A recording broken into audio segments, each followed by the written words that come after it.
राधे राधे जय एकविरा. तर दुपारी जेवणाची तयारी करायला घेतली. मच्छीचा पण करायचं होतं, पण बरं आधी भाजी करते. कुकरमध्ये भाजी करायला घेतली. चणे टाकलेले, काबुली चणे. तेलामध्ये राई जिरा घातला, कांदा घातला आणि लसूण बारीक कापून घेतलेला असा तो पण त्याच्यामध्ये घातला. कधी कधी असा वेगळ्या प्रकारात करते, कधी कधी ग्रेव्हीची पण करते. कांदा लसूण जरा मस्त तेलावर लालसर करून घेतले आणि घरातले सगळे मसाले, धना पावडर, हळद, हिंग आणि आपला मसाला कुठलेला असतो लाल तो घातला. मिक्स करून घेतला पूर्ण. एव्हरेस्टचा पण घालते मी, मसालाच नव्हता छोल्यांचा.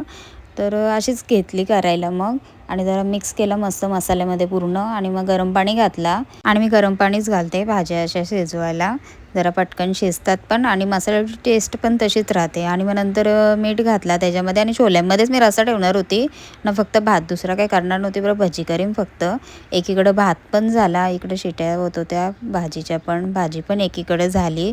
मग नंतर कुकरचं झाकण उघडून त्यात थोडासा खोबरा घातला, सुका खोबरा असा मिक्स करून घेतला पूर्ण. कोथिंबीर वगैरे घातलेली मस्त भाजी झाली. त्याच्यानंतर मी कोबीची भाजी करायला घेतली. कोबी असे कापलेले, कांदा पण एकीकडे. ते सगळं मिक्स करायला घेतला. कांदा आणि जिरा घातला आणि मिरची लसूण कोथिंबीरची ही पेस्ट थोडीशी आणि हळद, धना पावडर, मसाला, थोडंसं मीठ घातला. आणि ह्या तांदळाचा पण उगाच थोडासा पीठ न चण्याचा आपला पीठ बेसन तो पूर्ण असा मिक्स करून घेतला आणि पाणी अजिबात घातला नाही. झाकण देऊन मी ठेवून दिला. नंतर मग मच्छी करायला घेतली.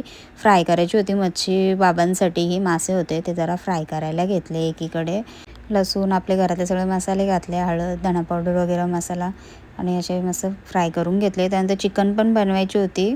चिकनमध्ये रस्सा ठेवायचा होता. कांदा जरा परतून घेतला, कांदा जरा जास्त लाल झाला आणि लसूण घातलेला त्याच्यात. आणि सुवानाचा चिकन ग्रेव्ही मिक्स मसाला घातला मी आणि घरातले मसाले आपले हळद, धना पावडर वगैरे, गरम मसाला वगैरे आणि जरा असा मसाल्यामध्ये परतून घेतला. त्याच्यानंतर जरा झाकण ठेवला त्याच्यावर थोड्या वेळात मग झाकण काढलं आणि गरम पाणी घातला त्याच्यात. जरा चिकन शिजत ठेवली आणि थोड्या वेळात मग खोबरा घातला त्याच्यात. चिकन पण एकीकडे झाली. अन्विकला लागली भूक, मग त्याला दिला जेवायला.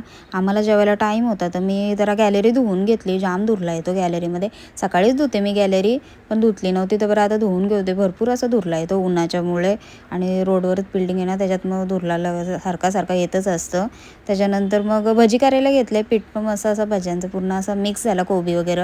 पाणी अजिबात घातला नव्हता त्याच्यात आणि मस्त छोटे छोटे असे मी भजी काढले आणि मस्त कुरकुरीत असे झालेले. आणि त्यांना कसं स्लोवरच जरा शिजवायला लागतात. आतून मग पूर्णपणे असे शिजले ना तेव्हाच ते बाहेरून पण असे कुरकुरीत असे चांगले लागतात ना, तर मग वरून ते एकदम करपतात, आतून राहतात तशात. मग जरा टायमात आम्ही जेवायला बसलो. जेवून झालं. त्यानंतर भांडी होती ती आवरून घेतली, किचन वगैरे साफ केला आणि आईस्क्रीम होती ती अशीच घेतली खायला. चला मग राधे राधे.